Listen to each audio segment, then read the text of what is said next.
Golf is a sport that showcases memorable performances and a great tournament, but anybody who has lived on a course knows for sure that the game is hard.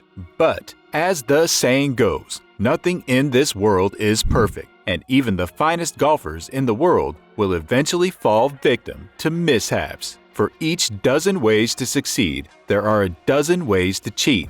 Over 1,000 years of the sport, these folks take the cake for doing it dirty. But there have been many occasions where players cheated to gain ground on their opponents, which is obviously inexcusable. Today, we'll be revealing the worst cheaters in golf history. Curious to know more? Keep watching to find out all the details. It is a rare occasion to see pro golfers blatantly cheating, but when these professional golfers do so, you can bet it will be controversial. Let's say that Tiger Woods is one of the controversial professional golfers. With 110 tour wins, it's safe to say that Tiger Woods definitely doesn't need to cheat to do well at the game. And while not technically cheating at all, this next anecdote did raise a few eyebrows. After a wild tee shot at the par 5 13th at the Phoenix Open in 1999, Tiger ended up with a pretty rough lie. Well,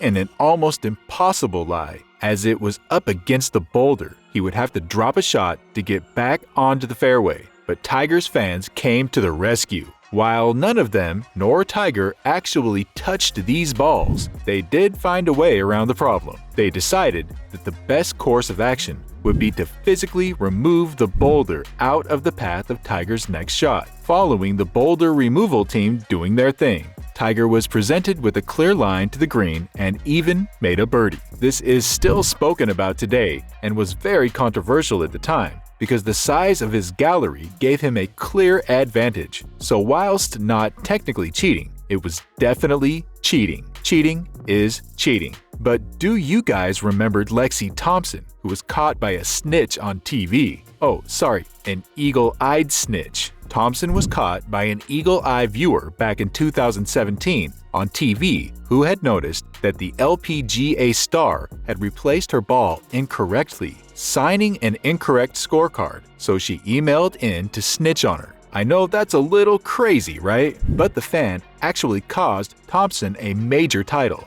the ANA Inspiration, after she was given a 4-stroke penalty. At the time of the punishment, she was 2 strokes clear on the final day. But after the fan emailed in, she ended up 2 strokes behind, which laid to rest her dreams of lifting the first major of the season. The infraction occurred on day 3 when she was out on the 17th green. As she marked her ball, she put it back down literally seconds later in the wrong place. I mean, she barely even gained an advantage, but it was clearly placed closer to the hole. The incident didn't go very noticed at first. However, it took an eagle-eyed viewer to email in for officials to notice, and it wasn't until the next day, when Lexi was on the 12th green of her final round, that commentators began talking about the infraction that had occurred the day before. Of course, rules are rules, and players can't be seen gaining an advantage by moving their balls. So officials had to hand her a 2-stroke penalty for playing from the wrong place and another 2 for signing the incorrect scorecard. However, the R&A reacted later, saying the golfer never broke any rules. It said,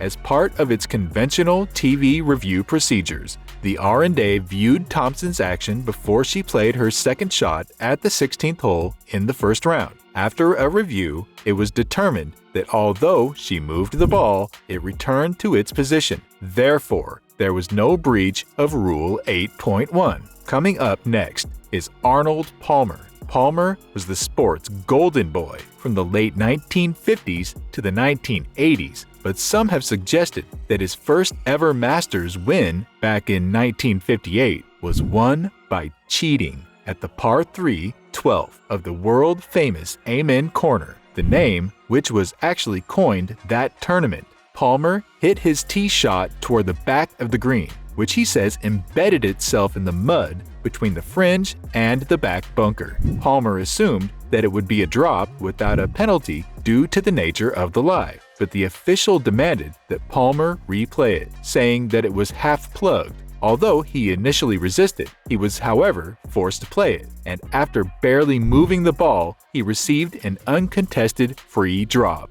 But in the end, he ended up scoring a double bogey 5. Of course, he wasn't happy, so he returned to the embedded scratch and dropped another over his shoulder, where the ball eventually played, this time getting it up and down for 3. He told his playing partner Ken Venturi that they would let the judges figure it out. But of course, being the golden boy he was, he got the decision. It was later suggested that favoritism was at play thanks to Palmer's iconic status. Venturi went on to finish -2, and Palmer won the tournament with -4. The pair never spoke again. So what do you guys think about the jury or Palmer? Next up is the big Phil Mickelson. Here's the man everybody loves to hate at the moment. The big Phil Mickelson. At the 2018 US Open, Mickelson did something every amateur golfer did before and after missing his putt. He hit his ball when it was still moving. A lot of people suggested he should have been disqualified,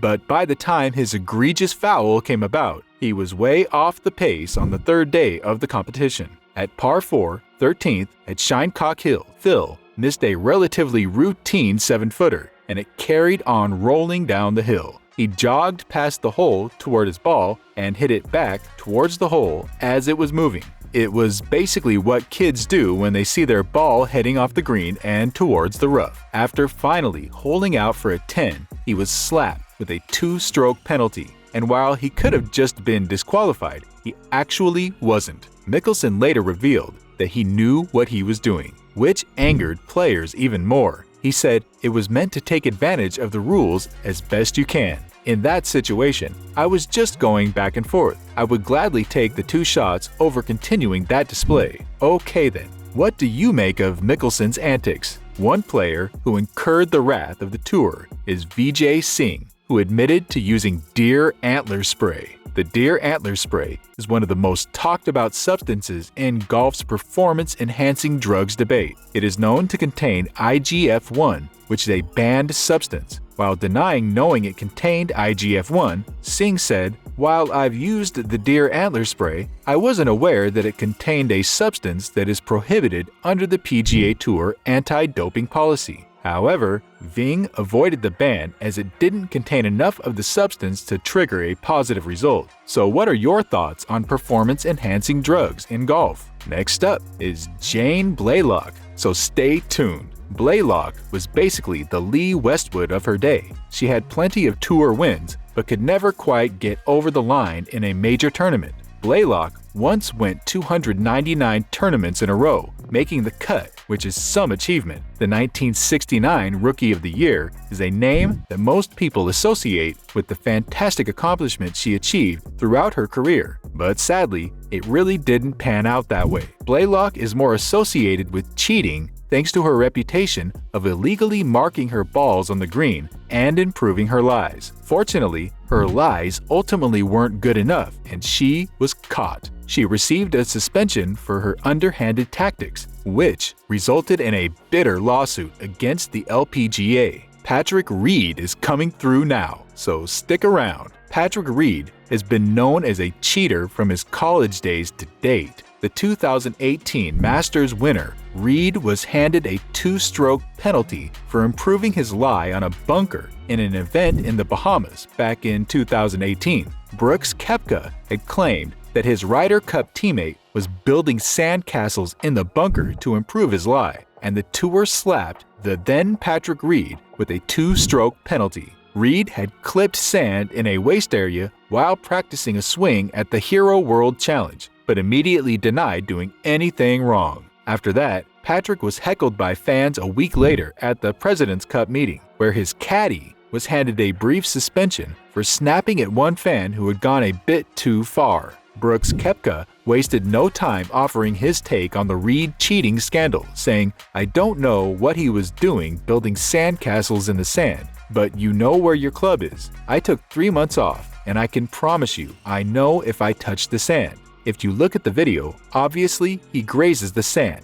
twice, and then he still chops down on it. What's the worst example of cheating you've ever seen? We're talking about Bevik Patel, a little-known pro golfer. Patel was suspended back in 2015 for testing positive for banned performance-enhancing drugs while on tour. The then 24-year-old Bevik was slapped with a one-year ban, but he claimed he was all innocent, saying in a statement after the ruling that he was just trying to overcome an injury. However, he did not go on to say that he regretted what he's done before, claiming that he had learned his lesson. He said, "I made a lapse of judgment in an effort to overcome an injury. It was unnecessary and I regret it, but I've learned from it and I look forward to returning to the game." However, Patel has dropped off the face of the earth since the ban, which seems to have been the end of his career. So there you go. Let us know your thoughts in the comments below. If you enjoyed the video, smash the like button and share. And also,